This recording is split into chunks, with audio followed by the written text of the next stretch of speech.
Help support our coverage with a free account on Privacy, the service that keeps your bank information private when shopping online. Take control of your subscriptions and other recurring payments, plus pause and close privacy cards at any time. And get $5 right now to try the service at collision.live/privacy. Our next guest is here. Hello. One more time. Hi. There we go. How are you doing today? I'm great, thanks. Go ahead and introduce yourself for me. I am Jeff Allen. I'm the CEO and the founder of Echo Ridge, which is a startup based out of Concord, New Hampshire, just about an hour north of Boston.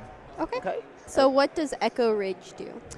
Echo Ridge was started as an effort to kind of bring some more balance back to political activism and kind of counter the influence of big money in politics. My background is actually, I came from the big money side of politics. I was running some of those lobbying and political strategy operations, in fact, one of the largest out of Silicon Valley.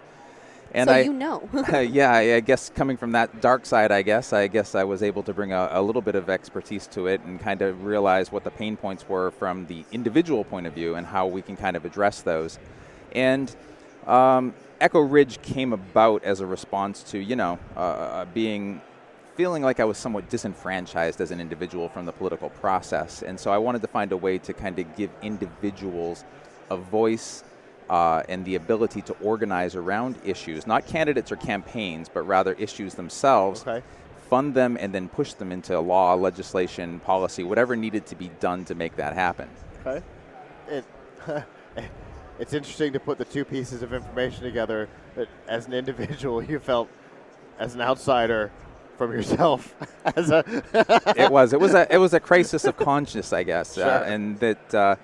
But it really did kind of give me an understanding of the tools used by what we might consider to be the political elite or the AKA big money within politics, and how we could take advantage of those tools. Because I thought the reality was that, there's a lot of effort out there to try to remove big money from politics, but I got to say, pragmatically, honestly, I don't think it's going to happen within my lifetime. So I thought, let's do the proverbial fight fire with fire and give access to these tools to the individuals out there who could actually play a part and use them to their advantage. It's just that they are made, I don't want to say intentionally difficult to access by the common person, but the reality is it's kind of out of the realm of most of us to be able to kind of take advantage of things like super PACs and dark money and all that good stuff that big money puts to use every day.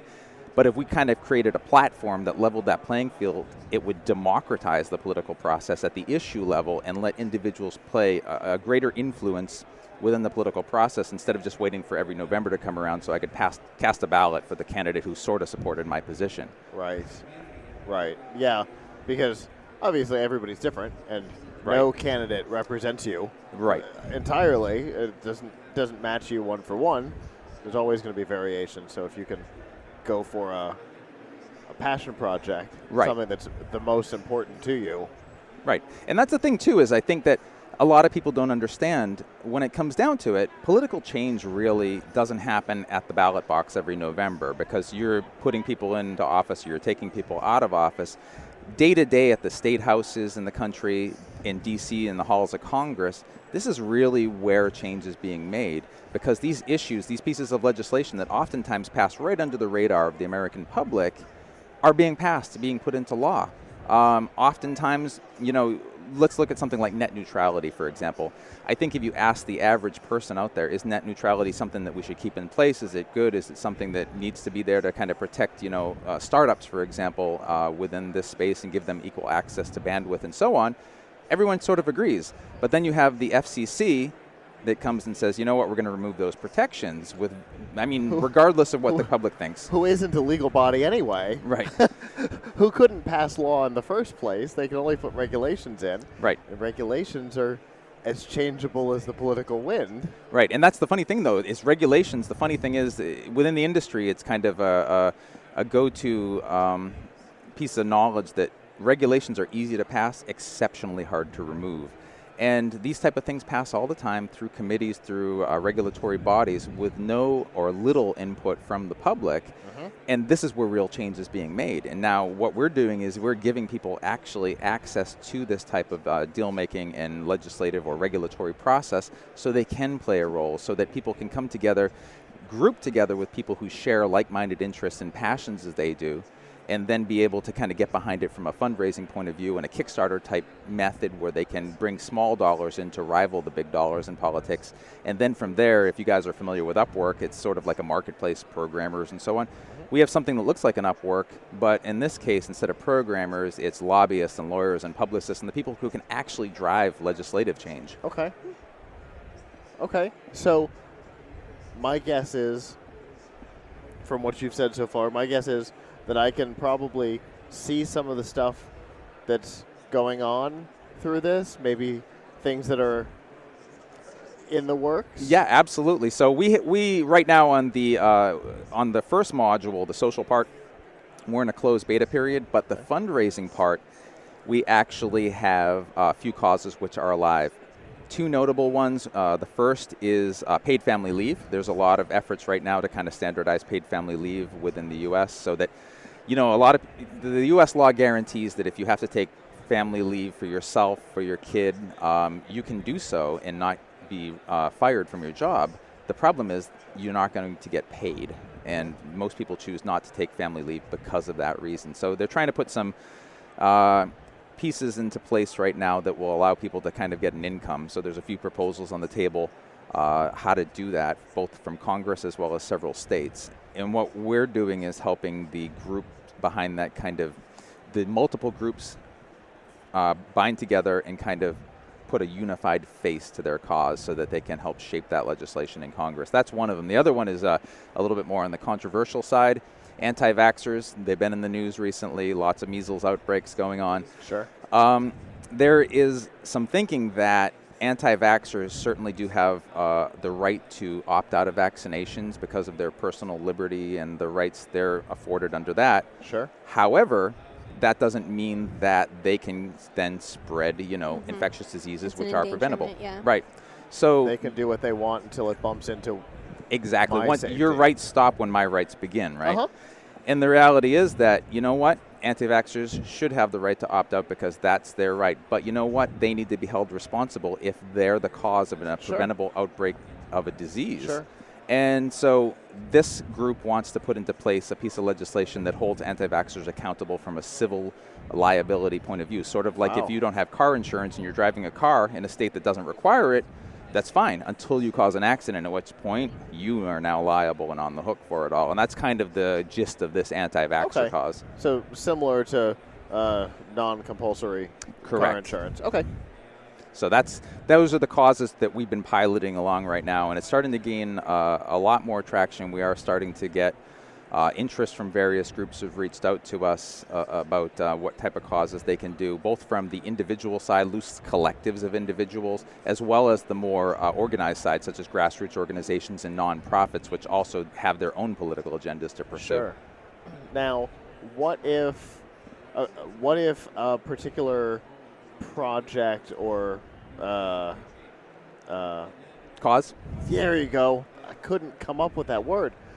Isn't necessarily a financial one. Maybe it's maybe there's a coin to be minted, and it requires to get a coin minted is a huge number. 75% of Congress has to approve it.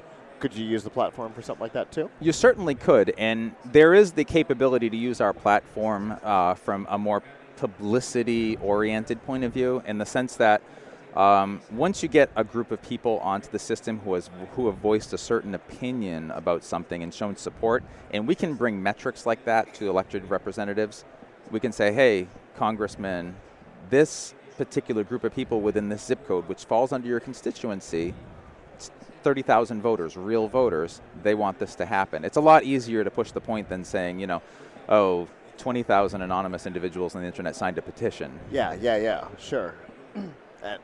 And when you're dealing with something that requires something more than a regular majority or something like that, being able to say, hey, your people want this. Right, and that's true. And I think that's a good point, too, because what we're doing actually, as a byproduct of it, creates something that's more detailed, more fleshed out than traditional polling is. If you think about the traditional polling method, it's a polling company calling someone at 3 o'clock in the afternoon. Do you think A or B? Are you a Republican or a Democrat? And it's very binary, right? It doesn't give any flavor or any sort of depth to the reality of the person who's answering that question. And the majority of the people who are answering the question are somebody with nothing else to do. Right. And if we look... Because you and I aren't answering that question. Right. We've got things to do. We were out working or whatever the case may be. At 3 in the afternoon, I'm not answering that call. So what you get, though, is like the situation in 2016 where all the polls said Hillary Clinton's going to win this election. The reality was Trump took the election. Why? Because people who were being polled were answering what they thought was socially acceptable. And so that kind of messed up the entire idea or the concept of polling. What we also do, though, like I said, as a byproduct of the platform is we can provide a more three-dimensional model to what people, where they stand, what they think, what causes they donate to, so that when we go to congressmen and we say, hey, this is what your constituents want, it's not a very binary black or white. This is the real individual, and this is what they're thinking, and this is how they will vote. So we've actually... They weren't asked a multiple choice question. Correct. They were given the whole spread of... That's right. Of all the things that are possible, and they said, this is the thing that I'm passionate about. And we've had the opportunity to do this already. So I've been down to Capitol Hill a couple of times about what we're doing, and specifically related to paid family leave on the pilot. We went down and we met with Senators Gillibrand and Rubio, who both have competing proposals in the Senate for paid family leave. And we pulled out this bunch of analytics for them, and they were blown away by what we were able to present them in terms of insight into their constituents.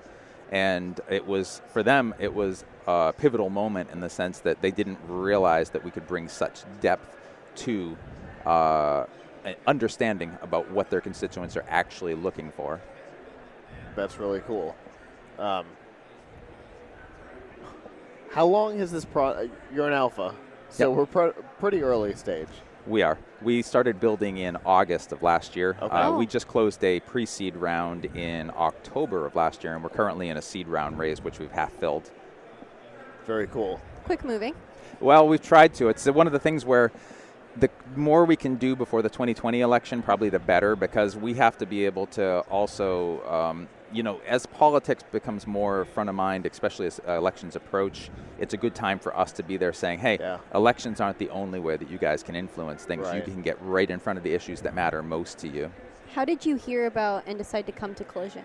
The Collision organizers reached out to us and said we had been shortlisted among a group of startups, and they wanted to talk to us more, so we did a few phone calls with them, and they offered us a spot in Alpha, and that's kind of how we ended up here. Glad we did take the opportunity, because it's been really a good conference, and we're really pleased with the outcome so far. Oh, definitely.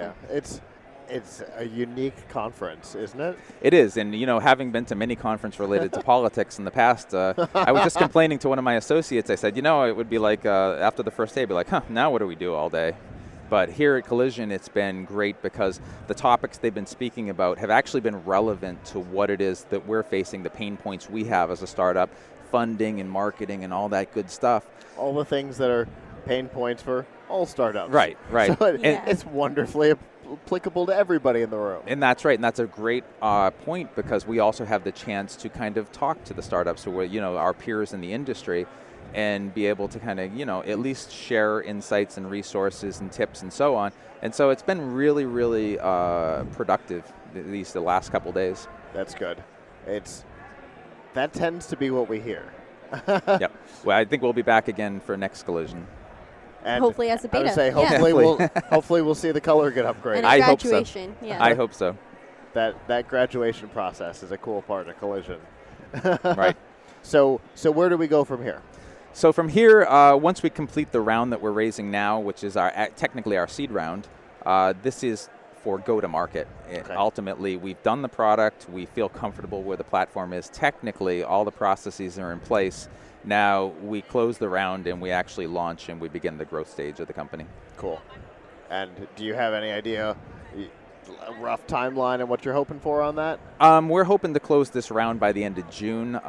We're in the process of either due diligence or paperwork on various fronts at the moment, so that has been kind of filling up quickly. Okay. Although if anyone's watching and they want to find me and invest in the other half of it, I'm happy to talk to you.